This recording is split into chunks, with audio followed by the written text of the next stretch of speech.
Bonjour, bonsoir à tous et bienvenue dans DCP du ciné et des potes pour votre émission de ciné bi-hebdomadaire proposée par le Wishing Light Channel. Je suis entouré de Fred, de Julien et de Jérémy. Bonjour les potes. Bonjour. Voilà. Pour la première fois de cette émission, on n'a pas réussi à se mettre d'accord sur les films dont on va parler. On va parler que d'un seul film et ensuite, séance de rattrapage pour tout le monde, des films un peu éparpillés dans tous les sens. En première partie de cette émission, donc, la critique de la comédie québécoise Vampire humaniste cherche suicidaire consentant, suivi des rattrapages de films comme Kung Fu Panda, Une famille ou encore Pas de vague. Un mélange genre hyper bizarre. Ça a rien à Kung Fu voir. Panda 4 et Une famille genre. Mais c'est ça qu'on aime. T'as pas de vague au milieu. Mais Ouais. les gens savent pas de quoi parle Une famille, mais Fred va nous en parler en temps et en heure. Oui. En deuxième partie, Jérém analyse les chiffres du premier trimestre 2024. Moi, je vais vous faire une nouvelle rubrique et j'espère que ça va vous plaire.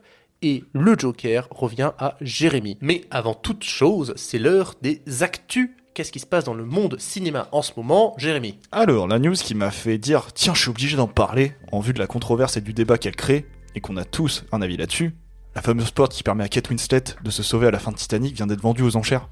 Alors, il y avait la place, il y avait pas la place, chacun pense ce qu'il veut, mais bon, comme l'a dit Cameron, le scénar disait que Jack y mourrait, donc Jack y meurt. Finalement, il devrait pas y avoir de débat. Alors scientifiquement, si tu rajoutes les poids, la Il planche coule. est cool. Hein. Il coule, hein. Ouais, mais Cameron a dit qu'il fallait qu'il meure, Jack, donc... Et c'est Voilà. vendu à combien? Alors, c'est la question que j'allais vous poser, selon vous, elle est partie à combien? 150 000 Ok, alors, en dollars, hein. je précise, c'est en dollars. Hein. Je dollars. dirais 17 500 $. Ok. 2 millions de dollars. Ouais, Les Ah, gens sont fous. Ouais, mais pas aussi fou. Et Owen, t'es vraiment très bas parce que c'est 718 000 $, soit 660 000 euros à peu ça près. fait beaucoup, là. Non. Donc, à savoir que c'était l'un des lots qui est parti au prix le plus haut, alors qu'il y avait d'autres ventes aux enchères lors de cette vente, avec d'autres objets du 7e art. Comme le fouet d'Indiana Jones qui est parti à 480 000 €, ou encore la fameuse hache avec laquelle Jack Torrance défonce la porte de la salle de bain dans Shining pour 115 000 €. À toi, Julien. Monsieur Lantimos est déjà de retour alors que Pauvre créature était sorti en janvier dernier. Le prochain film du réalisateur est attendu en juin. Alors, en juin, aux États-Unis. Donc, le film s'appellera Kind of Kindness. On retrouvera Emma Stone, Willem Dafoe. Et le film sera un film en triptyque, en sketch. C'est un peu flou pour le moment et on espère peut-être une présentation à Cannes. Il n'y a pas eu un trailer déjà? Le trailer est sorti. D'accord. Je l'ai pas vu, donc je sais pas ce que ça vaut, mais... C'est très coloré. À moi, j'ai eu une info très alléchante sur le prochain film de Terrence Malick que beaucoup de gens attendent. Je crois que le film, ça fait pas mal de temps qu'il a été tourné. Et en gros, Malick, il a vraiment une façon propre à lui de faire des films, c'est de tourner tout le temps constamment, avoir une caméra allumée. Et donc là, de ce qu'on a vu dans l'info, c'est que là, il est en période de post-prod, donc il est en train de monter son film qui fait 17 heures pour le moment. Et donc trop hâte, on verra ce que ça donne. C'est un film en fait qui s'appelle Ouais, j'ai déjà oublié le nom. C'est pas un film sur Jésus-Christ? Si, c'est un film sur Jésus, The Way of the Wind. Et ça parle de la vie de Jésus, plusieurs épisodes de la vie de Jésus. Malik, c'est quelqu'un de très religieux, donc je pense que c'est un peu le film de sa vie. Et petite anecdote très marrante, il y a Kassovitz qui joue dedans. C'est lui qui fait Jésus? Non. Et c'est lui qui fait Judas? Non, mais il dit qu'à un moment il fait une scène où il dit à Jésus d'arrêter de fumer des joints. C'est un truc que j'ai vu. Et en fait, il disait qu'il était super content d'avoir tourné avec Malik parce que tous les acteurs qui ont tourné avec Malik, ils ont adoré ça. C'est vraiment une façon très originale de tourner avec lui, mais qu'il était pas sûr d'être dans le film parce que Malik a vraiment coupe souvent ses acteurs. Voilà. J'ai entendu dire qu'il y avait 3000 heures de rush. 5000 heures, 5 heures par jour. Et le monteur de Terrence Malick, Mais il coupe jamais en fait. Bah c'est Malik qui est son monteur quoi. La timeline, mon gars, Ouais. elle doit être énorme. Mais le film se fait au montage, donc c'est son truc et voilà. Nous verrons. Trop hâte. Moi, ma news, elle concerne une des sagas de mon enfance et peut-être aussi de votre enfance. Pirates des Caraïbes va revenir. C'est ce qu'a confirmé Jerry Bruckheimer. Mais ça fait des années qu'on en fait tourner en bourrique, et entre les suites, les reboots, avec ou sans Johnny Depp, avec ou sans Margot Robbie, Jerry Bruckheimer, en tout cas, il a tranché. On repart depuis le début, table rase de tout ce qui a été fait auparavant, à savoir que l'année dernière, un scénario de Craig Mazin et Ted Elliott. Craig Mazin, c'est le gars qui avait fait Tchernobyl et The Last of Us. Donc ces deux gars-là, ils avaient proposé un scénario pour un nouveau Pirates des Caraïbes, sauf qu'il y a eu la grève des scénaristes entre-temps, et que ça s'est perdu. Ok, alléchant. Là, Bruckheimer, il a dit, on va refaire un truc. Est-ce que c'est une énième péripétie de tout le bordel que va être Pirates des Caraïbes 6, ou est-ce que enfin on va avoir un nouveau film? Je sais pas. En vrai, est-ce que c'est une bonne idée? À voir, Ça hein. dépend Moi, du réal. Intéressant. Moi, Ouais. je suis... Ouais. Pour moi, c'était un ovni dans les années 2000, Pirates des Caraïbes. Genre, déjà, le fait que des films de pirates marchent dans les années 2000, c'était une anomalie. Dans les années 2020, je suis pas sûr que ça marche encore. À voir, peut-être que ça Franchement. peut C'est se pour ça que je retenter. dis, ça dépend du réel. C'est pour ça que je pense vraiment ça. Gore Verbinski revient. Bah, je sais que t'as envie, mais moi aussi j'aurais envie. Mais... On prend un nouveau réel, un jeune. Bref, on passe à la critique principale de cet épisode de DCP, puisque on va parler de vampires humanistes cherchent suicidaires consentants. Alors rien qu'avec le titre pareil, impossible de passer à côté de ce film québécois. Premier film d'Ariane Louis XVI, elle signe là une comédie autour de l'alimentation des vampires. C'est pas vrai que c'est moi qui vais chasser pour tout le monde pendant 200 ans. Quoi, c'est moi qui est allé lundi. Bravo. Et c'est la compassion de votre fille qui est stimulée quand elle voit des gens mourir. Pas sa faim. Les goûts, ça se développe. Tu vas finir par aimer ça. J'ai pas besoin de tuer du monde pour savoir que j'aimerais pas ça. T'es-tu peut-être pas Sacha, mais t'es manges pareil. Sacha est une jeune vampire avec un grave problème, elle est trop humaniste pour mordre. Lorsque ses parents exaspérés décident de lui couper les vivres, sa survie est menacée. Heureusement pour elle, Sacha fait la rencontre de Paul, un adolescent solitaire au comportement suicidaire qui consent à lui offrir sa vie. Ce qui devait être un échange de bons procédés se transforme alors en épopée nocturne durant laquelle les deux nouveaux amis chercheront à réaliser les dernières volontés de Paul avant le lever du soleil.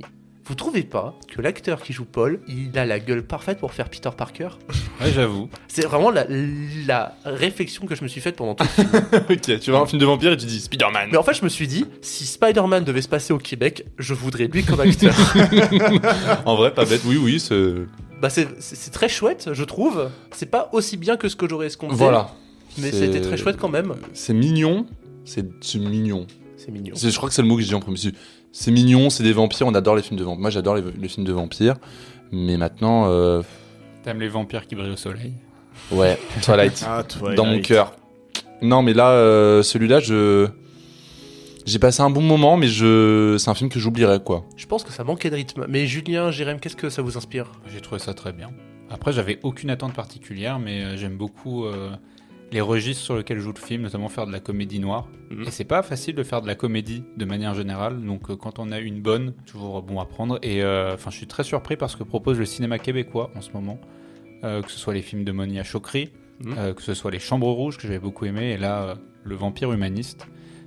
Ça fait du bien au paysage francophone. C'est vrai, Jérém. C'était bien. Voilà. Enfin, On est tous un peu. Non, on aime bien. J'ai apprécié mon moment devant le film. J'ai pas envie de prêter au film des intentions qu'il n'avait pas. Et je pense qu'Owen, c'est peut-être l'écueil dans lequel t'es en train de tomber, mais je sais pas.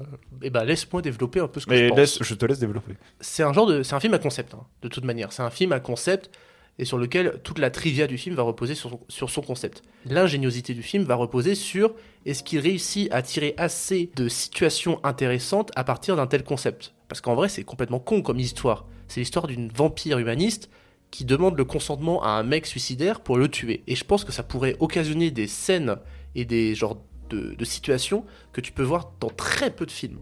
Et du coup, je pense que ça donnait beaucoup de possibilités en matière de situation, en matière de comédie, de blague, ou même genre juste d'enjeu. Et je trouve que le film puise pas suffisamment, en tout cas, il arrive pas assez à trouver toutes les bonnes idées qu'il pourrait trouver pour vraiment développer cette histoire et en faire un truc vraiment unique. Je sais pas si j'arrive à me faire comprendre. Ça suit un chemin très classique, c'est très C'est ça. inspiré par le cinéma de l'adolescence de manière générale. Mais malgré ça, je trouve que ça évite toutes les écueils dans lesquels ça aurait pu tomber. Tu vois, tu es certes dans un cinéma, tu retrouves, c'est le cinéma d'adolescence, tu retrouves la petite banlieue, tu retrouves la figure de l'harceleur, la figure de la personne mise sur le côté. Mais je trouve que justement, il arrive à en faire des choses très efficaces. En fait, il prend des stéréotypes, la réalisatrice prend des stéréotypes déjà ancrés, mais elle les utilise à bon escient pour faire sa comédie et sa comédie ironique. Et pour moi, je trouve que ça marche très bien. Mais est-ce que ça ferait pas justement très premier film ? Oui, mais est-ce que c'est un défaut? Parce que justement, Parce que c'en est un. c'est un premier film, et je trouve que pour un premier film, c'est bien. C'est bien, mais voilà, moi je suis parti avec ce titre qui m'a dit ça a l'air trop saugrenu. À Jérémy, je t'avais dit, ça me fait penser à Monstres et compagnie. Et alors, c'est pas n'importe quoi, parce que pour moi, tous les films de Pixar sont des films à concept. En tout cas, genre 90% des films de Pixar sont des films à concept et où toute la trivia des films repose sur le concept. Et genre, Monstres et compagnie, c'est le meilleur pour ça, je trouve. C'est un film sur des monstres qui vivent dans une industrie dans laquelle on fait peur aux enfants. Et genre, le film, c'est que des situations bien trouvées à partir de ce concept-là. Et pour moi, genre, Monstres et compagnie, c'est vraiment un des meilleurs films à faire ce genre de choses-là, à partir juste d'une idée de merde. Vampire Humaniste, ça avait ce concept, ça avait cette idée-là, mais ça va pas assez loin, je trouve. C'est parce qu'il donne pas de détails peut-être sur tout comment fonctionne ce monde. Il y a Parce ça que tu aussi. prends un monstre et compagnie, bah t'as toutes ces situations où si des monstres doivent vivre en sachant que leur carburant c'est la peur, telle situation il se produit cela. Et c'est vrai que peut-être oui le film ne va pas. Il rationalise pas C'est suffisamment. ça. Mais après est-ce que c'est le projet du film? Je sais pas. Je pense pas en fait. Pour moi c'est avant tout une histoire d'adolescence. Et sur lequel elle va plaquer des thématiques fantastiques et gothiques. C'est un film qui parle de vampires, mais qui veut pas forcément tomber dans, tu vois, la liste de tout ce qu'il faut mettre pour faire un film de vampire, tu vois. C'est peut-être ça qui t'a... Je sais pas, Tu vois. c'est juste, moi j'attendais des situations que je verrais nulle part ailleurs. Ouais, un bon film de vampire, c'est que t'oublies que c'est des vampires. Enfin, tu vois, il y a ce truc-là qui marchait bien avec d'autres films, genre, je sais pas, je repense à Morse. Par exemple, on parlait de la figure de l'harceleur. Je sais pas si vous avez vu Morse Pas de Alfredson. encore, non. C'est un film, je crois, suédo-finlandais où c'est aussi deux enfants, une vampire et un mec qui se fait harceler et qui est super beau, mais en fait, t'oublies un peu qu'il y a un vampire dans le film, quoi. T'en oublies et tu t'intéresses plus au gamin qui se fait harceler par ses camarades et j'ai l'impression qu'il y avait quand même une comparaison à vibe. faire, quoi. Ouais, il y a cette vibe. Bah, la comparaison que j'aurais à faire, c'est on parle de vampire et de comédie, j'aurais plus pensé à What We Do in the Shadows. Ouais. Je voulais le De lancer Waititi, justement. ouais. Donc, bien que les films aient rien à voir, je trouve, Ah oui, oui. mais tu fais le rapprochement parce que vampire, comédie. Mais pour avoir vu les deux, j'ai pas vu la série What We Do in the Shadows, mais j'ai vu le film. J'ai préféré Vampire Humaniste. Hein. Bah, Waititi, tu vois, il fait un film où justement tout ce qui est drôle dans le film, c'est parce qu'il reprend tous les codes de vampire. Il prend tout ce qui peut exister dans le cinéma de vampire, il te le met dedans et il s'en moque, quoi. Et le film dont on parle, c'est plus, ouais, ça met le vampire, mais ça essaye de l'éviter, quoi. Waititi, c'était drôle pour ça, quoi. Parce que il te met tout. Enfin, vraiment, il y a tout dans Waititi. Il y a même des loups-garous. Oui. Et la série, mais ça va encore plus loin. Regardez la série. Tu m'avais montré 4-5 épisodes, c'est vrai que c'était rigolo. C'était marrant. Mais je suis un bâtard, j'ai pas poussé plus loin. Non, mais je comprends. T'étais à fond dans The Office, voilà, quoi. J'étais dans pleine période Ouais. The Office. Mais non, vampire humaniste. Non, moi j'ai bien aimé, mais c'est vrai que moi qui adore les vampires, j'ai compris que ce film c'était pas pour ça, quoi. Ouais. Puis finalement, moi, la scène qui m'a le plus marqué, c'est la scène d'introduction en fait. Oui, C'est ce je film voulais en parler. avec le clown. Ah oui. Ça, par contre, justement, quand Ouais, j'ai tu commencé. voulais du vampire. Tu voulais du Et vampire. quand en j'ai fait. commencé le film, moi j'étais heureux en fait. Genre, je voyais cette scène de clown qui était complètement débile parce que le fameux cadeau, parce que le film commence avec un anniversaire et le clown est entre guillemets un cadeau. Et genre, c'est à crever de rire la notion de cadeau dans ce film-là, par Autant exemple. cadeau que gâteau d'anniversaire finalement. C'est ça, c'est Cadeau génial. gâteau. Mais moi j'ai adoré cette idée. T'as une vibe très famille Adams, moi je trouve. C'est vrai. ça, t'as tout ce côté, toute la famille, le oui, père, putain, oui. la cousine, la grand-mère, et t'as toute une esthétique, famille Adams, presque burtonienne aussi, que tu peux retrouver. C'est vrai. Mais le Burton moderne. C'est ça. Et en fait, moi je trouve que c'est plutôt une qualité. Le film s'ouvre avec cette esthétique-là, très marquée, et au lieu de continuer dans cet esprit-là, il va vers le film d'adolescence, il va vers la comédie noire, il va tâter de la mélancolie, il va tâter un peu du drame. Mais à vrai dire, enfin, moi, le vrai creux pour moi dans le film, il se joue au milieu. C'est-à-dire qu'il y a. T'as eu l'introduction où t'as vraiment présenté le personnage du vampire qui s'appelle Sacha. Et ensuite, t'as ce long passage où on te présente Paul. Et il doit y avoir peut-être 20-30 minutes de film où ils se rencontrent jamais vraiment.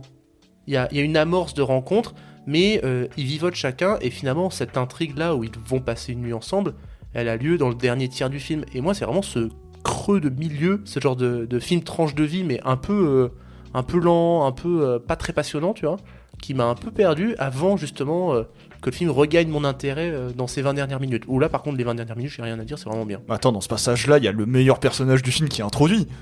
JP, putain. Ah oui, JP. Moi, Oh là je là. trouve que là, si on retourne sur la question même de la comédie, parce que ça aussi, c'est une comédie, je trouve qu'il y a des moments, mais c'est à mourir de rire. Genre le personnage de JP, justement, super drôle. Le mec qui devient vampire, c'est un squatter total.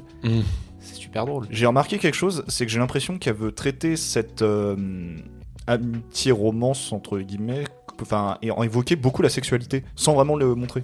En fait, le fait de se suicider, ce serait un peu égal à le fait de faire l'amour, en fait. J'ai C'est ça. l'impression. Mais ouais, mais C'est- en globalité, en fait, quand le sexe et la mort sont très rapprochés dans Ouais, le truc. exactement. Parce que vraiment, quand sa cousine Denise, elle ramène deux mecs pour les vider de leur sang, elle est dans enfin, elle remonte dans sa chambre, Sacha, et t'as des sons, mais t'as l'impression qu'ils sont en train de ken, alors que non, quoi. Elle est juste en train de les buter.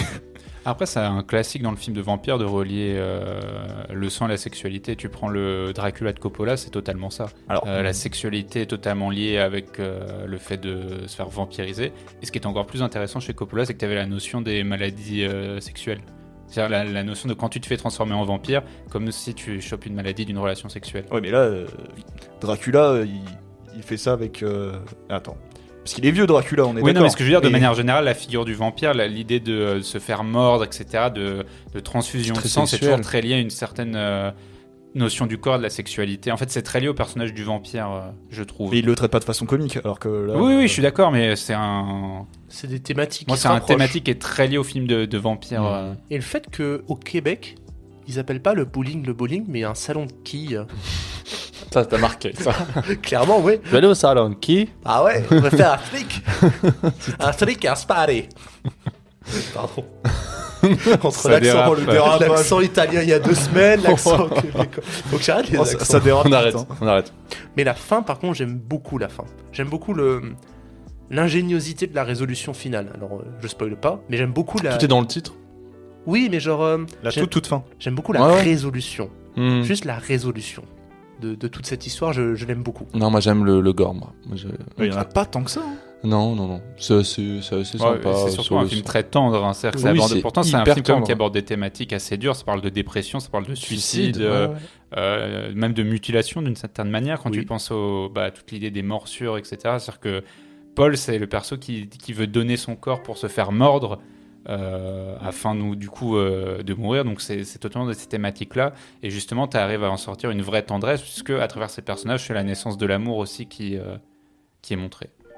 Non, mais moi, la réplique où il dit mais moi, je tuerai jamais personne à part moi-même, mais c'est de l'humour noir, mais à son Ouais, paroxysme. ça passe très drôle parce que Et t'as c'est le, très drôle. t'as le regard de la mère juste après. En tout cas, moi, j'ai pas plus de choses à dire. J'ai beaucoup. Enfin, non, j'ai pas beaucoup aimé. J'ai bien aimé, mais je trouve qu'il y avait plus à faire. Faut que tu regardes Vampire en toute intimité. En VF De ou en VO. Waititi. En VF. L'astier quand même. Est-ce que vous avez d'autres choses à rajouter, les gars? Regardez Morse, qui est beaucoup plus tragique quand même, beaucoup plus triste, mais qui est genre génial, vraiment. Beaucoup Qui est plus- Vampire, ce film-là, mais en plus sérieux et plus... avec des paysages nordiques. J'aime bien la conclusion de Fat, c'est regardez pas le film qu'on vient de vous parler, regardez ça. putain. Regardez Morse. Non mais il est génial, c'est l'un des Attends, meilleurs ouais. films de vampires qui existe Allez au monde.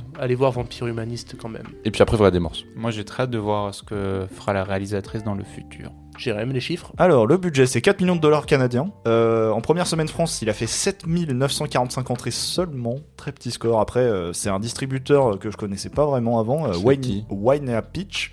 Ah oui. Distributeur que je connaissais pas vraiment, donc c'est peut-être un des premiers films qu'il distribue. Mes hommages, chère compagnie. Et au cumul mondial, je tiens à dire que j'ai trouvé le chiffre uniquement sur le premier week-end québécois et sur le territoire australien, et ça fait 66 000 dollars. C'est un film qui va se casser la gueule. Il peut être sauvé sur son après-vie en salle. Hmm. Moi je pense que justement ça va plutôt commencer à monter maintenant dans les semaines qui vont suivre. Le bouche à oreille? Ouais, Ah, je j'en pense suis que, pas sûr. Je pense que ça peut faire, ça va pas peut-être passer, ça passera pas les 100 000 entrées, hein, mais ça peut peut-être tâter les 50 000. Hein. Oh, t'es ambitieux, moi je dis Ouais, moi, je dirais ouais, non. 25 000, pas plus. On verra ça dans le prochain DCP. Ce serait chouette que ça soit quand même plus. Eh ben, on clôt l'histoire de Vampire Humaniste et on arrive à une petite séance de rattrapage, puisque comme je l'expliquais, on n'a pas réussi à se mettre d'accord. Et qui veut se lancer? Tiens, je vais me lancer. Lance-toi. Je me lance parce que c'est un film que j'attendais très fort, mais que je craignais très fort. Alors, j'ai trop hâte. Ouais, c'est vrai que je t'ai même pas demandé. C'est Kung Fu Panda 4. Je suis trop fan de Kung Fu Panda. Ah, Vraiment, j'aime trop ça. Genre les 2 premiers. Mais franchement, je vais même clamer un truc, mec. J'ai rematé des scènes de Kung Fu Panda 2 tout à l'heure. Et t'as pleuré. Non, mais je pense que c'est un des meilleurs films. C'est dans mon top 5 de mes films d'animation préférés. Ah ok, je crois meilleur film tout court. Ben non, faut pas déconner non plus. Mais voilà, c'est dans mon top 5 de mes films d'animation préférés. Je pense qu'avec Shrek 2, c'est le sommet de DreamWorks. Parce que visuellement, c'est trop décoiffant. En plus, ça a des dialogues ultra bien trouvés en matière de questions philosophiques, de questions à dire à des enfants. Genre le discours d'Oogway sur le présent et le cadeau. Ça, c'est dans le premier. Bref, c'est trop bien. Du coup, pour moi, Kung Fu Panda, c'est vraiment genre le sommet de DreamWorks en matière de qualité. Sauf que Kung Fu Panda 4, ils l'ont filé à qui? Le mec qui a fait le 3. Non, Le mec qui a fait Shrek 3 et 4, non? le mec a fait Shrek 4 et les trolls. Mike Mitchell. Aïe! Bon, en vrai, ça passe. ça passe mid plus. Genre, c'est divertissant, mais sans plus. En fait, il y a plein de super idées. En fait, tu les vois de temps en temps. Tu te dis, ça pourrait être creusé. Et ça le fait pas. Typiquement, la méchante, elle est nulle à chier. C'est la caméléone. Pourquoi elle est méchante ? Parce qu'elle est petite. Et qu'elle s'est fait recaler aux écoles de Kung Fu. Ah ouais, non, c'est dur. Voilà, tu vois. Coup dur quand même. Il y aurait un parallèle à faire entre Po, qui justement s'est fait pas mal brimer dans le premier parce que c'est un panda, il est gros, et on s'est foutu de sa gueule. Du coup, il y avait un parallèle, mais ils le font pas. Heureusement que c'est pas fait recaler d'une école d'art. Oh non. Oh non. Quelle horreur. On parle de Kung Fu Panda 4. Pas de... Pardon. En plus de ça, niveau mise en scène, c'est pas très intéressant, quoi. Techniquement, ça va. Mais bon, le Chapeauté 2 est sorti il y a 2 ans, c'était vachement plus inspiré. Kung Fu Panda 2 et 3, c'est quand même assez brillant en matière d'effets de mise en scène. Là, ça manque quand même de punch, quoi. Et puis, c'est dommage. Je te l'avais dit. Je te l'avais dit, mec. Alors, les auditeurs l'ont pas vu, mais quand il a parlé de Kung Fu Panda 2, il avait un sourire Owen jusqu'aux oreilles, quoi. Mais je te jure que j'aime ce film d'amour. Gary Oldman incarne un pan génocidaire. Arrête. Parle pas. Là, il a approché sa bouche du micro. Je voulais juste dire, il vend pas des nouilles dans le premier pot. Si. C'est tout ce que j'ai retenu de Kung Fu Panda, hein, désolé. Mais remate-les, je te jure. Moi, je me rappelle de sa tête où il a des artifices sur une chaise, des feux d'artifice, et il se prend un mur, il fait avec sa langue, genre. Et ça m'avait tellement fait rire à l'époque. Les gars, en vrai, le 4 est un peu drôle. Il y a des moments où j'ai fait ça s'arrête pas. Ah non. Mais je t'avais dit, moi, je le sentais pas. Genre, indépendamment, je le sentais pas. Je sentais que c'est. Et puis je l'ai maté en VO. Et Dustin Hoffman à 80 ans, ça s'entend. Mais en vrai, remater les Kung Fu Panda, mais en VO, les gars. Jack Black en VO, c'est à des années-lumière de Manu Payette. Parce que c'est Manu Payette qui fait la voix de peau. Ok. Alors que Jack Black. Bref, toi, tu parles de quoi ton film ? Ça s'appelle Une famille, ça parle de. Je fais le pas que je sois en dernier quand même. Non, je veux la transition Kung Fu Panda, Une famille.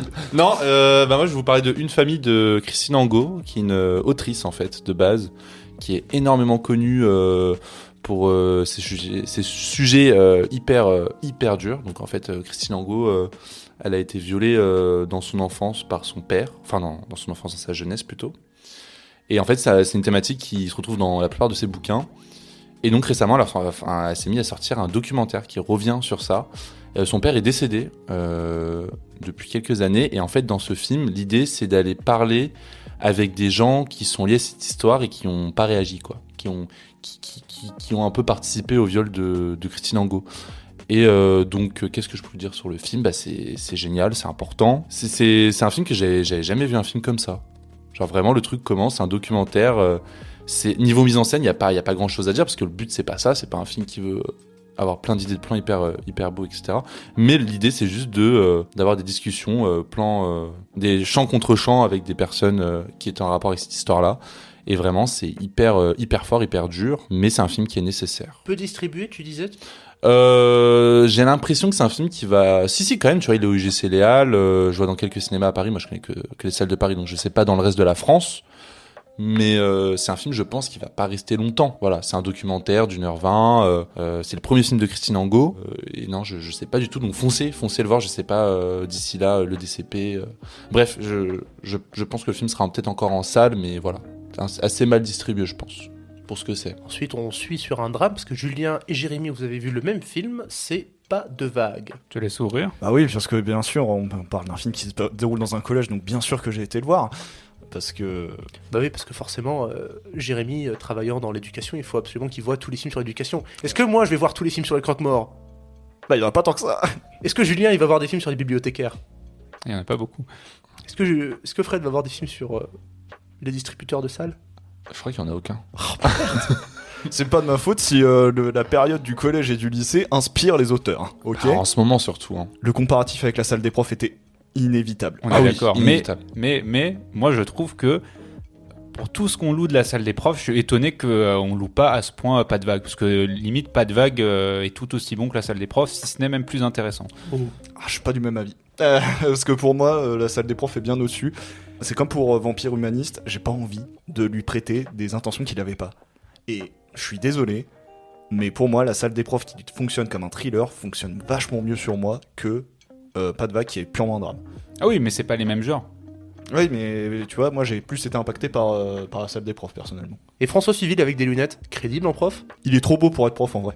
Je suis Ben, en désolé. fait, tu vois, François Civil, c'est autant l'atout que le désavantage du film, parce qu'on lui donne beaucoup d'instants de fragilité, et c'est pas très bien joué. Parce que François Civil, quand on lui demandait de faire de la fragilité, c'était dans sa période comique où il était très bon, mais donc c'était de l'humour, et ensuite il est passé sur des rôles, Le Chant du Loup, Bac Nord et D'Artagnan, où c'est plutôt des rôles assez virils, où il a de la gueule, il a de la voix, et du coup, il a pas un profil, il a plus ce profil-là pour la sensiblerie. Pour tout ce qui est fragilité. Donc tu sens qu'on lui demande un peu de faire une sorte de sous-jeu et ça passe pas toujours. Mais au-delà de ça, il est assez convaincant. Mais oui, comme disait Jérémy, après c'est vrai que c'est un genre, la salle des profs, ça se voulait vraiment un thriller, comme on disait, il n'y avait pas de vie privée dans la salle des profs. On était tout le temps sur l'événement, c'était très carré. Alors que là, oui, on retrouve ce qu'on fait à la française, c'est vraiment passer sur le quotidien, passer sur l'impact. Après, je dirais que c'est pas la même intensité, la même gravité. La salle des profs, ça prend surtout une tournure très dans l'opposition entre une prof et ses élèves, et plus sur sa carrière. Là, je trouve qu'on s'intéresse vraiment à la question des menaces de mort, à la question de l'abandon de la hiérarchie. Et c'est pour ça que j'ai peut-être trouvé ça plus intéressant. Et d'ailleurs, fait assez drôle, un des collègues de François Civil est joué par l'acteur qui faisait le proviseur dans Un métier sérieux. Oui, Voilà. en effet. Mais Mais voilà. par contre, moi, en fait, je sais que c'est inspiré de faits réels et je sais pas si le point de départ est exactement le même. Mais si c'est exactement le même, c'est une énorme connerie de la part du professeur. Le kebab, le coup du kebab, c'est une énorme connerie. Ah, je suis d'accord. J'ai pas le J'ai contexte. pas le contexte. Non mais oui aussi, mais c'est entre nous. Il et s'est je passé, sais. il a mangé un kebab devant Du son coup, élève, avec un son des- élève. En gros, à un moment, le source du problème même, c'est que il a invité des élèves au kebab pour les récompenser de leurs bonnes notes. Et en fait, c'est là que ça crée des tensions et des jalousies dans la classe. Ah bah oui, et c'est à partir de là que ça va créer les problèmes. Bon, ça Dans, va. dans la bande-annonce, j'ai l'impression qu'à un moment, il dit une remarque à une gamine. Ouais, mais ça. C'est quoi En fait, ça c'est le point de départ. C'est vraiment le point de départ en classe Il dit qui quoi va déjà ameuter toute la classe puis le collège sur lui. Et après, ça délie les langues et après, tu remontes à la source du problème qui est ce fameux kebab. Mais le truc du point de départ qui est la première scène et qui est dans la bande-annonce d'ailleurs, c'est il donne un exemple. Par exemple, Leslie est très embêtée avec sa nouvelle coiffure ou je ne sais quoi, tu vois. Et tout le monde là, ça y est, ça commence à partir parce que ah là là, il a dit un compliment à la meuf, voilà. Moi, je croyais que le drama du kebab, c'est qu'il avait pas appelé le cuistot chef. Non, il l'avait appelé patron. Ah ouais. Non, mais Yeah. sinon, moi, je vous conseille Pas de vague. Ok. C'est actuel et si la salle des profs vous a plu, pour moi, il n'y a pas de raison que Pas de vague. À pas le délaisser, quoi, parce que il est sorti. Attends, ça fait combien de temps qu'il est sorti à la salle des profs 4 semaines? Un mois? Ouais, donc à pas délaisser, je pense. Et Ouais. ouais, d'ailleurs, c'est Audrey Diwan qui l'a écrit Pas de vague, donc celle qui a écrit l'événement, et qui avait aussi écrit Bac Nord. Ok. Et qui là est sur l'amour ouf de Gilles Lelouch. Mais elle a fait un autre truc, Diwan, il y a pas si longtemps que ça. Bah, l'amour et les forêts. Ouais, c'est et- ça. Voilà. Et autrement, bien que j'ai dit que je l'ai moins apprécié que la salle des profs, je ne considère pas que c'est un mauvais film. Hein. Je trouve que c'est très bien. D'ailleurs, bien sûr, me mettant à la place plus facilement que peut-être d'autres spectateurs au niveau des adultes, etc. Oh, le coup de la hiérarchie, oh la vache, le coup du directeur qui fait pas les trucs là, ça m'a enfin pareil, c'est scandaleux quoi pour moi. Mais Bah ça, sans trop s'attarder dessus, c'est un peu comme dans Un métier sérieux où tu as tout ce moment entre qu'est-ce que doit faire la hiérarchie quand un prof est menacé. Là, toute la question elle est vraiment centrale et tu te rends compte à quel point la hiérarchie peut vraiment être traître. et juste la toute fin, t'en penses quoi? Pour moi, la toute fin, elle est symbolique. C'est-à-dire que c'est un peu comme la salle des profs, c'est une fin ouverte. Mais là où on disait que la salle des profs, ça voulait dire que ça continuait dans l'au-delà du collège. Pour moi, la fin, elle est dramatique. Moi, je la vois comme une fin. En fait, c'est une fin très symbolique, mais pour moi, elle dit clairement que ça finit tragiquement. Il retourne au kebab, mais il est tout seul cette fois. Cette fois, il l'a appelé chef en plus, merde. Ouais, mais il a pas pris la sauce samouraï. Ah, j'arrive. Mais surtout qu'il boit de l'eau, s'il te plaît, au kebab, quoi. Bref. On n'a pas le contexte, mais c'est drôle. Ouais, j'ai envie de le voir maintenant. Ouais, franchement, vous Ouais. m'avez donné Après, envie. c'est pas un film drôle, mais je vous conseille quand même. Kung Fu Panda 4, c'est drôle. Mais je crois que je l'ai pas trop bien vendu. Bah, aller voir une famille, c'est. Ouais. Ouais, c'est bonne ambiance. Ah ouais, ouais. Allez voir des films, bref. Allez voir des films, tout court. Eh ben, c'est la fin de la première partie et on va faire une petite pause musicale. Vous vous souvenez, dans le deuxième épisode de DCP, on avait fait passer un artiste qui s'appelait Pi. Eh ben, il a sorti un nouvel EP constitué de 4 morceaux. Cette EP s'appelle L'Intersaison et on va vous faire passer un de ces 4 morceaux qui s'appelle L'étincelle.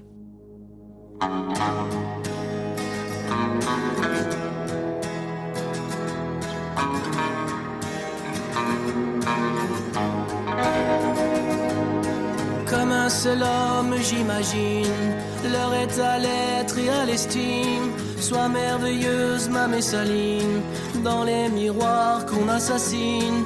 Courberas-tu l'échine?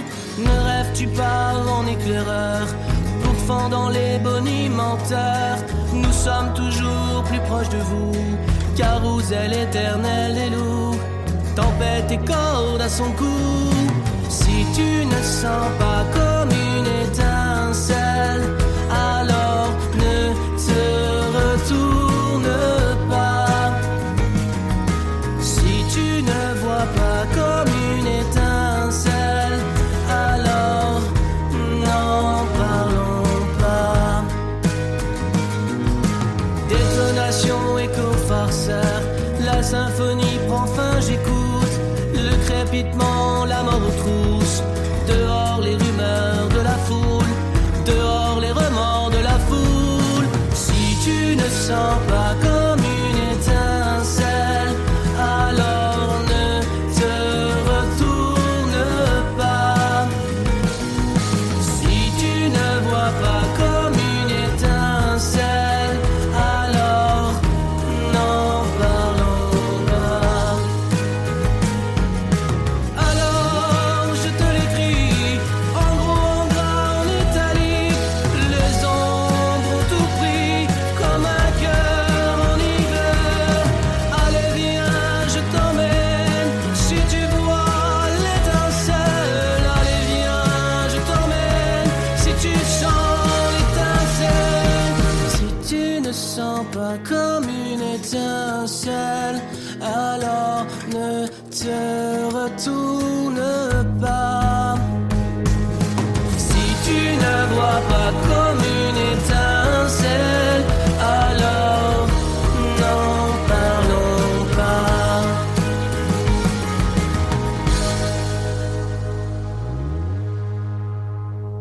C'était Pi avec le morceau L'étincelle qui vient de sortir tout juste. Alors vous pouvez le retrouver sur Instagram avec Pi, P-Y officiel, ou sur Spotify, Pi entre parenthèses Bena. On arrive à la deuxième partie de l'émission et on ouvre par le traditionnel chiffre de Jérémy qui va nous parler du premier trimestre 2024. Et oui, l'émission d'aujourd'hui sortant le 1er avril, j'aurais pu vous faire une blague en traitant d'un sujet un peu pas prise de tête et un peu léger. Mais non, on va aller dans les chiffres actuels, les chiffres qui peuvent faire mal. Bref, on va parler des chiffres de ce premier trimestre 2024 au niveau français, américain et mondial. En France, pour le premier chiffre, je vais vous donner le nombre total d'entrées sur ce premier trimestre 2024, 35 474 553. Et selon vous, c'est plus ou c'est moins que l'année dernière? Au même niveau. Moins. Pour moi, c'est plus. Moi, c'est plus. Ouais. C'est effectivement moins. On est à moins 16% d'entrées après 12 semaines par rapport à l'année dernière. On était à plus de 42 millions l'année Qu'est-ce qui s'est dernière. passé? Ça, L'inflation. c'est dans ma conclusion, ça. Depuis le début de l'année, seulement 6 films ont atteint le million d'entrées. 3 films français, uniquement des comédies. Cocorico, Maison de retraite 2 et Chien et Chat. Oh non. Ah, j'ai mal à la tête. 2 films américains, d'une partie 2 qui est en tête avec plus de 3,4 millions d'entrées. Et Bob Marley One Love. Et un film britannique, Une vie avec Anthony Hopkins. Et pour ajouter que seulement 10 films ont atteint les 500 000 entrées depuis le début de l'année, il y a donc que 4 films entre les 500 000 et le million d'entrées. La première semaine de l'année aura été celle avec le plus d'entrées, plus de 4,3 millions. Cette semaine-là, Wonka était en tête du box-office à sa 4e semaine d'exploitation, et c'était la première semaine d'exploitation d'un film dont on a parlé, Priscilla. A contrario, la semaine avec le moins d'entrées enregistrées fut celle du 24 au 30 janvier, avec un peu plus d'1,9 million d'entrées. Cette semaine-là, Un coup de dé d'Yvan Attal était en tête du box-office lors de sa première semaine d'exploitation, mais c'était également la deuxième et dernière semaine d'exploitation de Godzilla Minus One. Petit aparté pour parler d'Anatomie d'une chute, qui est de nouveau dans les salles depuis la mi-janvier, il faut savoir que 26% de ces entrées se sont faites depuis la ressortie, entre guillemets, du film, et il est actuellement à plus de 1,8 million d'entrées. Aux États-Unis, 1,4 milliard de dollars, c'est le nombre total de recettes aux USA pour ce premier trimestre. Comme en France, c'est Dune, partie 2, qui est en tête du box-office à la fin de ce premier trimestre 2024, avec plus de 237 millions de dollars de recettes, en seulement un mois. Seulement 2 films ont atteint les 100 millions de dollars de recettes aux États-Unis, donc Dune 2 et Kung Fu Panda 4, 100 millions derrière Dune 2, et 6 films ont atteint les 50 millions de dollars de recettes. Le meilleur démarrage est bien sûr pour Dune 2 avec plus de 82 millions de dollars lors de son premier week-end d'exploitation. Et bien que l'on soit au premier trimestre, on peut déjà noter quelques gadins au box-office américain tels que Argyle, le dernier film de Matthew Vaughn ayant fait à peu près 45 millions de dollars, mais le plus gros coup dur est pour Sony avec Madame Web avec moins de 44 millions de dollars de recettes et des avis critiques, spectateurs et presse désastreux. Je suis le seul à m'être tapé de Madame Web en fait parce que... J'ai la flemme. Je devais le voir avec un pote, mais il est parti au Japon. Quand il est revenu, c'était déjà plus en salle. Et bah t'as bien fait parce que là c'était 2 heures de perdu. Au niveau mondial, également aucune concurrence pour Dune Partie 2 avec près de 580 millions de dollars de recettes mondiales, loin devant Kung Fu Panda 4 et ses 283 millions. Le film complétant le podium étant Bob Marley One Love avec plus de 173 millions de dollars. Seulement 5 films ont atteint les 100 millions de dollars de recettes mondiales, le premier film n'étant pas anglophone, étant Exuma, un film sud-coréen qui cartonne en Corée avec plus de 10 millions d'entrées et qui fonctionne correctement sur les territoires sur lesquels il est sorti, l'amenant à 81 millions de dollars de recettes mondiales. Et sachez qu'Exuma n'a toujours pas de distributeur en France et donc aucune date de sortie, mais c'est un film que Cohen adorerait car ça parle de fouilles et de déplacement d'une tombe inquiétante par des chamans puisqu'une famille veut exorciser la malédiction qui planerait sur elle. Oui, c'est parce que je suis croque-mort en fait. Ouais. C'est croque-mort, mec. Ouais. C'est que ça maintenant. Mais ça parle de fouilles et de déplacement de tombes. Alors déjà, on dit agent funéraire. Voilà. Non. Ça, c'est pas le bon métier. Agent funéraire, c'est le gars derrière le bureau. Tu l'as Moi, lancé, hein, tu l'as lancé là. Moi, je suis un maître de cérémonie. Techniquement, on dit pas croque-mort aussi. Hein. Bref, continue. Bref. Voilà, donc c'est sur ce teasing d'un film qui me donne extrêmement envie, je vais pas vous le cacher, que je vais terminer, non sans faire une petite conclusion. Ce qu'on peut voir de ce début d'année 2024, c'est que le box-office et les fréquentations sont en baisse. La question qui se pose, c'est est-ce que les spectateurs vont juste moins en salle, ou est-ce à cause des films proposés ? Alors moi j'ai une théorie. Fin 2022, qu'est-ce qui a été sorti et qui a fait énormément d'entrées début 2023 Avatar 2. Exactement. Voilà. Mais non, c'est pas que ça. Bah si, attends, c'est le 3e film au plus gros box-office du monde. Putain. Tellement Car dommage. quelle grosse sortie a-t-on eu le droit en ce début d'année 2024 ? Dune 2. Dune 2, Pauvre Créature, Argyle peut-être, Bob Marley, One Love, Madame Web, Kung Fu Panda 4. Alors que si on compare au début d'année 2023, qu'est-ce qu'on avait ? Babylon, The Fablesman, Astérix et Obélix l'Empire du Milieu, Alibi.com 2, Scream 6, John Wick 4, Creed 3, Ant-Man 3, Shazam 2, bref, pas que des chefs-d'œuvre, mais des films pour lesquels il y avait une certaine attente présente. Donc, à voir si la suite de l'année confirme ou infirme ce début d'année 2024. Moi ça confirme un peu ma théorie qui disait que le cinéma est dans une mutation où les blockbusters vont peut-être un peu moins se présenter. C'est beau. On voit comment ça évolue. Les blockbusters, ça prend moins en moins de place. Merci pour ces chiffres, Jérémy. De rien. Merci. Merci. Dankeschön. Eh bien les gars, aujourd'hui je ne vais pas vous faire jouer.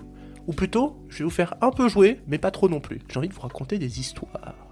J'ai envie de vous raconter comment naissent les stars. Je vous propose du coup une nouvelle forme de chronique. Comment naissent les stars ? J'entends par là n'importe quelle star. Ça peut être des acteurs, des réalisateurs, des producteurs, etc. Quand on les découvre, en fait, c'est souvent au sommet de leur gloire, mais on connaît rarement les prémices, les années de charbonnage pour en arriver là. Et ben c'est ce que je vais essayer de vous conter ici. C'est la naissance d'une star. Alors je vais pas vous dire d'emblée qui c'est, je vais vous laisser deviner au fil de mon récit, mais si jamais ce genre de format-là, vous, auditeurs, vous intéresse, ça vous plaît, n'hésitez pas à le dire, n'hésitez pas à nous faire Clint savoir. Eastwood. Hein ? Putain, direct. Non mais voilà, chers auditeurs, n'hésitez pas à nous dire en fait quand on fait un truc qui vous plaît ou qui vous plaît pas, comme ça nous permet de nous améliorer. Bref. Et avant que tu reprennes, juste, j'espère que tu auras l'occasion de refaire des tournages catastrophiques aussi, parce que c'était très intéressant Ah oui, dans c'est le vrai. type de chronique. Et maintenant, place aux stars. Là, en l'occurrence, je vais vous parler d'un acteur, du parcours de cet acteur qui a grandi au Canada et qui, à ses 7 ans, commençait déjà à faire le comique dans des spectacles de sa classe. Il a aussi pas mal l'habitude de faire la grimace devant son miroir, bref, dès le départ, c'est un rigolo. Son père, c'est un musicien de jazz et sa mère, elle est au foyer. Il grandit dans un foyer catholique, mais vers ses 16 ans, voyant que ça décolle pas, il quitte l'école et rejoint son père dans une usine de pneus. Toutefois, il abandonne pas et il écume les soirées de stand-up. Plus tard, d'ailleurs, il incarnera un humoriste dans un film de Milos Forman. Et finalement, il y a beaucoup d'acteurs qui commencent par là, en allant faire du stand-up. À 19 ans, il quitte Toronto avec $1000 et comme beaucoup d'autres, pour tenter sa chance, il part à Los Angeles, où encore une fois, il écume les soirées stand-up et se fait remarquer avec des imitations. Alors, des imitations de Yoda, des imitations de Clint Eastwood, des imitations partout. C'est finalement à la télévision qu'il commence à se faire connaître avec des apparitions dans le All Night Show et dans le Duke Factory, mais c'est finalement dans l'émission In Living Color qu'il se fait remarquer en étant le seul humoriste blanc du show. Tu sais Mais oui, je sais. très bien qui c'est.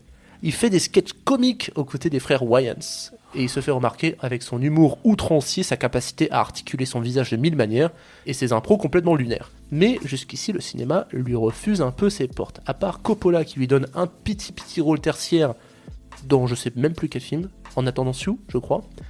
C'est en 94 qu'il va vraiment exploser, puisque cette année-là, il va apparaître dans 3 films qui vont constituer l'image de ce gars-là. 3 films connus parce qu'il occupe l'affiche et que sa persona envahit littéralement l'image. Ces films, ce sont Ace Ventura, Dumb and Dumber et The Mask. Jim Carrey. Voilà, bien joué. Merci. Ah, il attendait. Ah, et bah, il avait compris dès le moment où j'ai dit qu'il faisait des grimaces. Ouais, c'était obligé. Non, mais c'est vrai que c'était obvious. Et en vrai, j'ai pris un acteur dont le parcours est finalement un peu classique. Parce que finalement, bah, ils sont nombreux à être partis à Los Angeles, à avoir fait du stand-up et avoir gravi un petit peu les échelons. Donc les prochaines fois, j'essaierai de vous trouver des parcours un peu Mais plus nous aussi, on pourrait le faire du coup. Mais carrément. Mais trop les gars, faites des chroniques si vous voulez. Hein. Faites-vous plaisir. Mais d'ailleurs, par rapport à In Living Color, Oui. In Living Colors, pardon. Comment il s'est fait remarquer au moment de la mi-temps du Super Bowl. Exactement, Oui. j'allais dire ça en plus. Ouais. Mais- Et cette info, vous la connaissez parce que vous avez vu le documentaire d'un certain monsieur Adrien Denouette. ouais. Non, Ah, t'as vu la vidéo de Seb, toi, alors? non. Bah, alors, je sais pas comment tu sais. J'ai regardé des vidéos sur le Super Bowl. Ah, ok. Adrien Denouette, ça a été un de nos profs de critique et il a fait un documentaire. Il a fait un Il a écrit documentaire. un bouquin et après son docu. Ouais, il a fait un documentaire Arte qui est vachement intéressant. Vous pouvez retrouver sur YouTube d'ailleurs. Il travaille toujours pour Criticat. Non, mais franchement, genre si Jim Carrey vous intéresse en tant que persona au fil des années 90, tapez juste sur YouTube documentaire Arte Jim Carrey, c'est vraiment bien. Bref, c'était ma petite chronique. J'espère que ça vous a plu et je reviendrai avec des histoires un peu plus rocambolesques et un peu plus insolites. Oui, je veux une star où on comprend pas, tu vois. Ouais, parce que là, ça a été obvious dès le début. Bah, la grimace, Ouais. Canada. Ouais. Mais c'était bien, merci. Merci Owen. Merci. ouais. Merci les gars. C'est l'heure du Joker.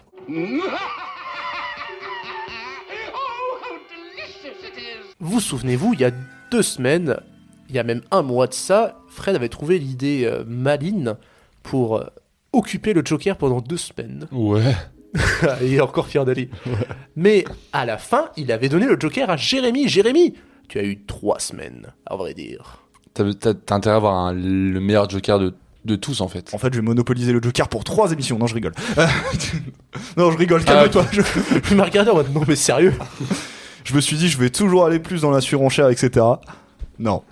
Je garde mon Joker pour une seule émission, t'inquiète pas. Tu as eu une très bonne idée en faisant ça. Merci. Arrêtez. On parlait, il y a pas longtemps, il y a même pas 10 minutes, pendant ma chronique de l'avenir du cinéma au niveau des chiffres. Et moi, j'ai envie de parler de l'avenir du cinéma au niveau des personnes. Parce qu'on arrive sur peut-être la fin de grandes figures du nouvel Hollywood.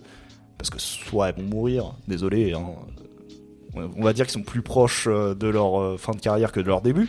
Qui sont pour vous, ou des grands acteurs, pardon, mais qui sont pour vous les acteurs qui plus tard, ou les réalisateurs, pour lesquels plus tard on va se souvenir d'eux à l'heure actuelle? C'est-à-dire des acteurs jeunes. Maintenant, enfin ouais, les jeunes acteurs, jeunes réalisateurs de maintenant, dont on dira plus tard, c'était eux. Bah, ou qui vont perdurer, c'est-à-dire Ou qui vont perdurer, pendant 30-40 ans. Bah pour moi c'est obvious. En acteur, en tout cas, oui. Il y a beaucoup. Chalamet. Chalamet. Ah, je sais pas. Ah, si, clairement. Ah non. si. Non. Moi, je suis pas d'accord, les gars. Le mec est amené à s'installer dans le paysage Non. hollywoodien pendant encore 30 ans. hein. Moi, je pense qu'il va vraiment pas faire long feu parce que Chalamet, quand tu le compares à d'autres acteurs de sa trempe, c'est que des gens qui sont morts à 25-26 ans. Donc pour toi, il est mort à 27 ans. Il va pas mourir à 27 ans. Il a est quel pas, âge, c'est attends, pas là, un- parce c'est- Bah, il a 26, je crois. Je vois pas comment Timothée Chalamet peut disparaître de la surface Bah, du cinéma. j'ai peur que Timothée Chalamet, alors pour le moment, il y a Dune en vrai qui montre, Wonka et Dune montrent quand même qu'il est pas fait que pour ça, mais j'ai l'impression qu'on le prend juste parce que c'est vraiment l'image du petit jeune tout maigrichon, etc. Il a 28 ans. Ouais, Il est sauvé. Non, Il est mais sauvé. je trouve que c'est vrai que les rôles de Dune et de Wonka montrent que le mec il va pas faire que du jeune un peu, je sais pas si vous voyez la figure qu'il a quoi. Oui, non, tout à Comment fait. on dit de twink quoi. C'est le terme qu'on utilise beaucoup pour parler de Timothée Chalamet là. Mais j'ai peur que à 30-40 ans, je sais pas. Il y a plein d'acteurs qui avaient vraiment une figure quand ils étaient jeunes, mais ils se sont très bien reconvertis en étant vieux. Hein. Puis il y en a beaucoup qui sont passés par une traversée du désert en fait. Parce C'est que, vrai. mine de rien, t'as pas mal d'acteurs qui, pendant peut-être 5-6 ans, on leur a pas donné beaucoup de rôles et qui, à l'aube de leurs 40-50 ans, se sont trouvés une nouvelle forme de persona. Bah, Bryan Cranston, par exemple. Par exemple, non, mais je pense par exemple à Harrison Ford ou Al Pacino. Al Pacino, bon, certes, dans les années 80, il est encore là, mais genre Al Pacino, dans les années 70, c'est un monstre sacré, et il redevient un vrai monstre sacré à la moitié des années 90, tu vois. Mais Alors Travolta, alors sans être un monstre sacré, mais Travolta c'est pareil, il fait du yo-yo tout le long des décennies C'est 70, 80, 90. Chalamet, est-ce que vous aimez vraiment le jeu de Chalamet? Dites-moi un moment où vous avez été impressionné par le jeu de Chalamet. Mais c'est un peu une question de jeu, c'est une question d'icône à l'heure actuelle. Je vois pas comment Timothée Chalamet peut ne pas s'inscrire dans le futur. C'est peut-être ça la nouveauté alors. Donc la plus grande icône masculine à l'heure actuelle pour vous c'est Chalamet. Non. Je l'aimais pas de base, hein, franchement, mais je te jure que avec Wonka et Dune 2, il m'a impressionné en fait, Oui, parce que je me oui. suis dit, ce mec-là, finalement, il a une palette d'acteurs assez variée, et il a réussi à s'imposer une certaine place, juste une place auprès des affiches, pour que, voilà, il est capable d'attirer du public rien que par son nom. Moi, je pense que ça peut s'épuiser, ça peut s'essouffler. Et moi, j'aurais plutôt dit un autre acteur qui, quand même, réussit à se réinventer et qui est toujours aussi populaire, c'est Robert Pattinson. Alors là, tu vois, je suis absolument pas d'accord. Robert Ah ouais Pattinson, j'aime beaucoup Robert Pattinson, mais on le voit où, Robert Pattinson? Je sais pas, il a fait The Batman, il a fait des petites prods à 24. Là, on va le retrouver dans le Bong Joon-ho. Enfin, tu vois, Ah, mais je suis d'accord, Oui, mais- là je suis d'accord. Il a quand même fait pas mal de trucs et peu à peu, quand même, il se fait connaître, quoi. Là, les gens déjà ont arrêté de partir du principe que c'était le vampire dans Twilight. Il a réussi à se casser cette À image-là casser déjà. cette image-là. Et là, tout ce qu'il va faire, mais c'est incroyable. Bong Joon-ho, il a une putain de réputation dans le monde, que ce soit depuis qu'il a eu son Oscar avec Parasite. Non, je pense que Robert Pattinson, lui, peut vraiment perdurer. Je rajoute à ma liste d'acteurs, tu sais, qui ont eu la traversée du désert, Robert Downey Jr. par exemple. Il y a 20 ans, qui aurait parié que Robert Downey Jr. Il a eu Iron Man et pas. Donc parfois il suffit d'un rôle. Et parfois, bah voilà. On ne sait pas vraiment, peut-être qu'un jour il y a Ah un oui. acteur qu'on a complètement squeezé. Je sais pas qui. Là, on spécule, mais enfin, on peut que spéculer. Là, je sais pas, en ce moment, c'est Jacob Elordi qui commence un peu à monter. Genre, il y a quelques rôles, mais il commence un Ouais. peu à avoir Bah, Paul Mescal aussi. Paul ou, Mescal, Jeremy Allen White dans une mesure un peu plus petite. Pedro Pascal, quand même, depuis quelques années, on le remarque de ouf. Pedro hein. Pascal, oui. Tu Ah vois, là, oui. dans la liste complète, je pense que Pedro Pascal, il peut, Ah oui. il oui, peut oui. s'imposer. Mais il est quand même encore limité sur de la grosse production Hmm. ou de la série. Mais oui, après, c'est Il sûr vient de qu'il y a la une série, lui, évolution. Et puis il a vachement évolué grâce au mème. Et ça c'est un truc à prendre en compte, c'est l'influence d'Internet et des réseaux sociaux Robert Pattinson. qui justement genre façonne une nouvelle image. Et Pedro Pascal, en vrai, tu me dis Pedro Pascal, alors ok, je pense à Game of Thrones, je pense à Talent en or massif et The Last of Us, mais je pense au même où il rit et pleure. Oui, bien sûr. Et genre ça fait pleinement partie de l'image qu'on Ah se oui, fait de oui, Pedro Pascal. oui, oui. Et genre aujourd'hui, bah il suffirait d'un mème un peu déconnant pour que quelqu'un devienne une putain de resta. C'est ça, c'est pas forcément que grâce à ses rôles, c'est aussi, oui, l'icône, la persona, c'est ça. On se souvient des grands réalisateurs. Alors les réalisateurs, c'est différent parce que là, c'est plus pour leur film, mais les acteurs, il y a leur persona qui joue aussi.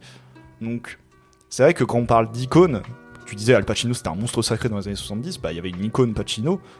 Est-ce que, du coup, oui, il y a une icône, il y a peut-être une icône Chalamet, une icône Pascal, je sais pas, enfin...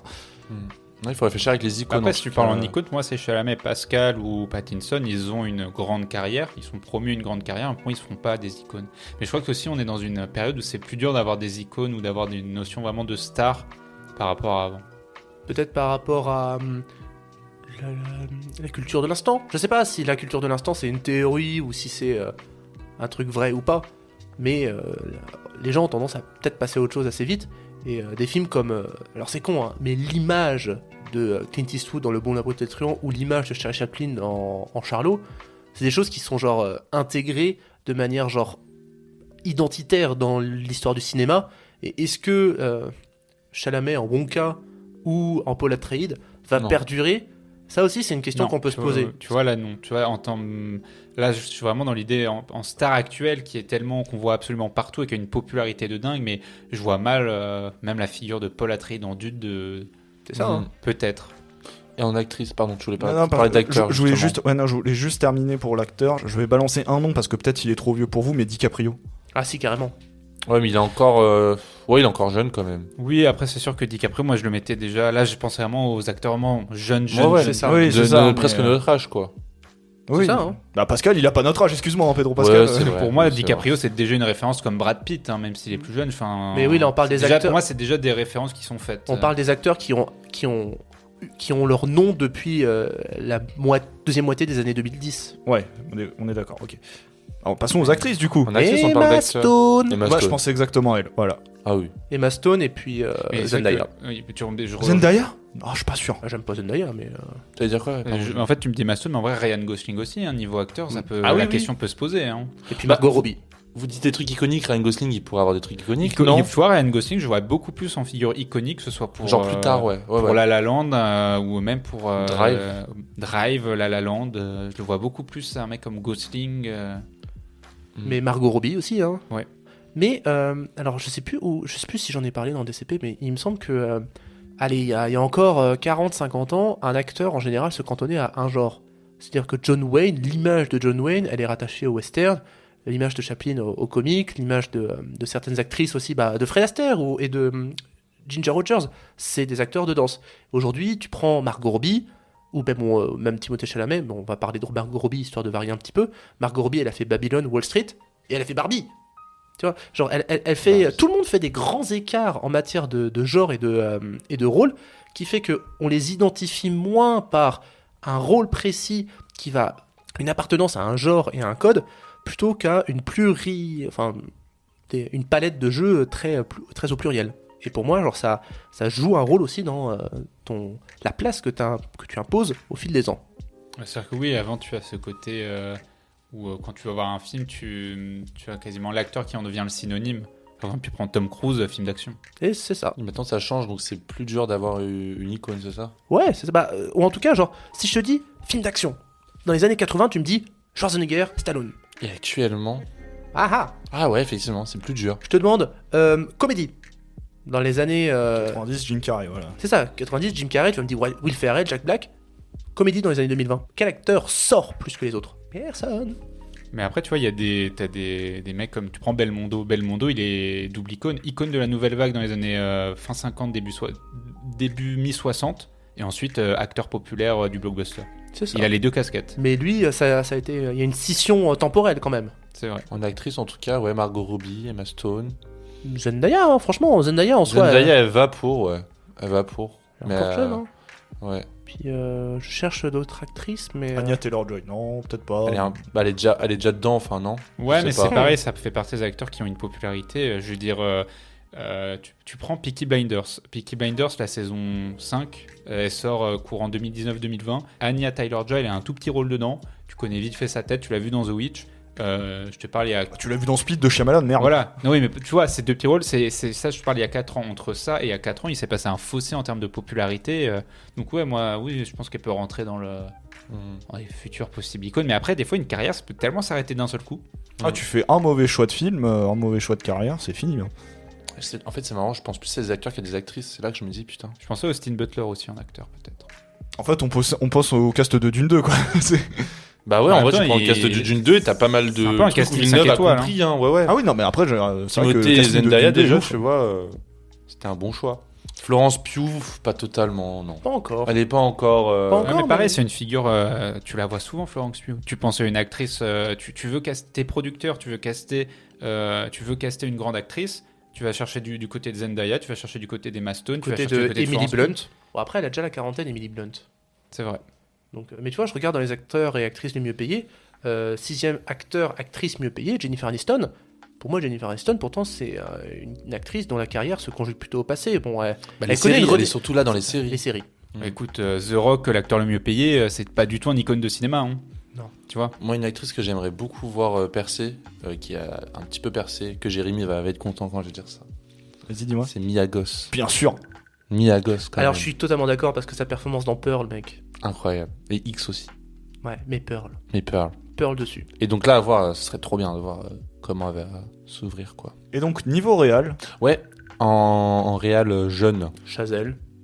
Ouais, mais avec La La Land, c'est bon. Lui aussi, lui, c'est sûr, oui. Ouais, mais il a encore que 4 films à son actif. Mais le problème, Le Pour problème, Chazelle, ça va être le budget le maintenant. avec budget, Babylone, les États-Unis qui le méprisent, quoi. Mhm. La France qui l'accueille à bras ouverts. Qu'est-ce que ça va devenir, quoi? ah, mais il Qu'est-ce aura qu'il va pas faire le plus budget tard des States en France. Hein. Voilà. Je sais pas. À voir, ouais. Là, ça fait peur parce que tu sais pas comment il va faire, du coup, pour Mm. le prochain. Il y a déjà des idées de projet? Oui, sais pas. j'avais dit que oui, il avait un Oui. projet de film, mais ça n'a pas évolué depuis. C'était quand la carte Joker que j'avais Ah, fait ça- dessus 2 mois. Ça n'a pas évolué en 2 mois pour l'instant. Ça me vient pas. Mais après, j'ai envie de te dire, quand tu vois les nominations aux Oscars, Lantimos, il s'est fait nommer pour ses 2 derniers films, ça prouve quelque chose aussi. Hein. Ah oui, Lantimos, lui, c'est bon. Ouais, il a gagné le Lion d'Or aussi. Hein. Voilà. Ouais, mais Lantimos, c'est un réalisateur dont la carrière commence à avoir 20 ans quand même. Hein. Oui, mais tu vois, là, il commence vraiment à être dans ce truc des films grosses prod américaines, hollywoodiennes, quoi. Genre là, le prochain, il sort en juin, c'est la même chose. Enfin, Mais regarde, en nouvelle actrice, Justine Triet.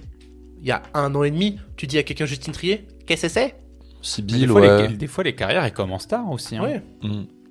Non, j'ai envie de penser plutôt par genre, parce que là, j'arrive pas à trop cerner. Genre dans l'horreur, par exemple. Si vous avez Jordan un- Peele. Ouais, je pensais à Jordan Jordan Peele aussi, Peele, Ari Aster. Je pense à Charlotte Wells qui l'année dernière avait fait After Sun aussi. Ouais, mais là, tu te concentres que sur un film. Un film. Pour l'instant, Tu vois. Charlotte Wells, on l'a un peu. Enfin, tu vois, elle a pas encore fait d'autres trucs qui font. Non, qu'on mais va genre retenir son nom. attends de voir parce que finalement c'est intéressant de spéculer sur 1 ou 2 films, tu vois, parce Ouais, que c'est un début de carrière. Si tu veux, sur le truc de l'horreur, Jordan Peele et Ari Aster, ils ont fait 3 films chacun. Ouais. Donc, Comment il vraiment. s'appelle Robert Eggers. aussi. Robert Eggers, mais lui, il est pas encore, je pense. Il est trop. Avec The Northman, il a essayé, tu vois, de rentrer dans le gros public, ça a pas marché. Pour l'instant, pour moi, c'est Jordan Peele, c'est sûr. Lui, c'est iconique. Enfin, il y a quand même Get Out qui est rentré dans le. Get Out, Non, qui est mais- un des films les plus rentables de tous les temps. C'est ça, et puis même, il y avait une liste de films américains cultes, il était entré dedans. Gareth, comme ça. Gareth là. Edwards aussi, il a du temps devant lui. Hein. Ouais, mais toi, tu vois, là, tu parles plus des réels où tu voudrais que ça aille plus loin, ouais. Tu Peut-être. fait un film. Moi je mais- pense il y en a un qui a encore de belles années devant lui. Martin Scorsese. Ah ouais, alors lui, c'est bon, là. Jusqu'à 102 ans, il Lui, te dans fait la des films. restauration, maintenant. Hein? Non, parce qu'il fait beaucoup de. Tu vois, il acte pour le cinéma, la restauration. Moi, je le vois plus comme ça maintenant. Ah, j'entendais la restauration, genre. Il est parti, Ah ouais, oui, il est cuisinier. il est parti bosser au Quick du coin, là. Il est au Nord, il a ouvert un restaurant italien Ah, après. à ce qui paraît, les spaghettis bolognaises de sa mère sur le tournage des Affranchis, c'était excellent. C'était. Non, mais L'anecdote, en réel français, peut-être dans. Moi, je pense vraiment en genre, parce que sinon, j'arrive pas, etc. À la comédie, du pieux, peut-être, et même. C'est des films qu'on oublie. Donc, je sais pas si dans 50 Moi, ans, je- on va se dire du pieux. Moi, c'est surtout, je me demande si, genre, d'ici 5 ans, on va encore permettre à Dupieux de faire un film tous les 6 mois. Ah ouais, il en profite. Mais en acteur, on pourrait, pareil, recaler sur les acteurs français. Là, on figure Pierre Ninet, François Civil, Raphaël Quenard. Raphaël Quenard, énorme potentiel. Et ouais, Pierre Ninet et François Civil, ouais, Oui, deux Pierre grosses, Ninet, Louis Garrel, françaises. qui était un peu le Swan premier. Arlo, mais même s'il commence à faire son âge, mais Mm. Ah, c'est un sujet très vaste, hein, t'avais raison, Jérémy. Ouais, ouais. Venez, on revient sur les réals. On n'a pas assez dit de réals. Vous avez pas des idées de réals là Moi, je pense justement. Ah, de réel, ouais, t'as raison. Ah, si tu repenses par genre, Moi, j'ai fait comédie française, horreur. dans le cinéma d'action, il n'y a pas de grand. Enfin, si, à part Chad Stahelski qui fait le John Wick, du coup, mais pour moi, il n'y a pas d'autres noms. Ouais, mais tu vois, c'est un nom, moi je. Mais oui, je Ouais, sais non qu'il va plus. pas rentrer dans le. Mais en vrai, un grand réalisateur d'action, à part Cameron, enfin, Mais Cameron, il a 70 balais maintenant. Cameron, Mann, Ah, Man, il a 90 balais Non, mais maintenant. comme on voilà, disait, ça. c'est hyper compliqué Je pense par qu'on est genre en- parce que ça se. Pardon. on est Vas-y. encore sur une époque charnière. Je pense qu'on est en pleine époque charnière. C'est la fin des grands noms et c'est le. C'est la fin de Coppola qui va signer peut-être un film final. C'est la fin de Scorsese, c'est la fin de Man. Dans 10 ans, ils seront plus là. Hein. Et le cinéma n'a que 130 ans. Hein. C'est ça. C'est jeune hein, comme média. Aurons-nous une nouvelle vague hollywoodienne portée par des acteurs comme De Palma, Scorsese, Spielberg, comme ça Mais est-ce que ce serait pas même la fin du réal comme on le connaît? Genre, tu vois, en fait, l'icône de l'acteur va tellement devenir important qu'on va en oublier les réalisateurs. Oh, ça m'étonne. Non, parce m'étonnerait. que c'est deux choses qui ont cohabité depuis la nuit des temps. Hmm. Est-ce qu'on finirait pas un petit peu par un mot de la fin sur ce Joker? Parce que je pense qu'on peut spéculer pendant des années oui, encore. c'est pour ça que je savais que ça allait être très vaste, mais je suis très content parce qu'on a pu aborder plein de noms, plein de sujets, et on invite tous les auditeurs à se pencher sur les carrières des noms qu'on a cités, Bon, après, c'est les grosses têtes d'affiche actuelles, hein, donc je pense Ouais, que mais ça voir parle à ces- tout le monde. voir leurs films un peu plus indés, tu vois, enfin... En tout cas, s'intéresser à Pattinson au-delà de Batman et Twilight, déjà. Oui. S'il vous plaît. Good time. Voilà, The Lighthouse. J'ai toujours pas vu. Mais bref, enfin, je pense que de toute manière, un acteur, c'est intéressant au-delà des gros titres qu'il fait, c'est ce qu'il y a au-dessous, en dessous. Et de toute façon, les réalisateurs, de toute façon, ils font pas des films. Un réalisateur peut pas avoir la même régularité à l'affiche qu'un acteur. Mm. Donc, c'est des données un peu plus éparses, un peu plus complexes. Qu'est-ce que tu veux dire pour finir, puisque c'est ton Joker à toi, Jérémy? Non, je suis très content. Franchement, j'avais peur qu'on parte vraiment dans tous les sens. Alors certes, on est parti un peu dans tous les sens, mais c'était le bordel ordonné, comme t'aimes bien le dire. Non, vraiment, si on devait citer un nom chacun vraiment à retenir, pour moi, il y a Jordan Peele. Chalamet. Voilà. Chalamet, Jordan Peele et Emma Stone. Et- Margot Robbie. Ça, Voilà, les deux. voilà. Eh bien, la table de DCP a acté ces 4 noms. Et refermons-nous le Joker. Et à qui vas-tu donner la carte? À toi, Owen. Ok. Tu Voilà. l'as pas déjà fait avant? Non, c'était Ah non, Fred. c'est Fred qui avait monopolisé. C'est Fred. Ok, super. Eh ben, Parce que j'ai envie d'avoir ton Joker sur les cheveux. Non, je rigole. Tu me fais chier avec tes cheveux. un jour. Bref, eh ben, merci beaucoup les gars. Merci. Merci. C'est la fin de DCP, on vous remercie beaucoup de nous avoir écoutés. Vous nous retrouverez toujours sur YouTube, sur Spotify, sur Deezer, sur Apple Music et même sur Google Podcast. En attendant, on vous fait des grosses bises et on vous dit à dans 2 semaines. Ciao. Salut. Ciao.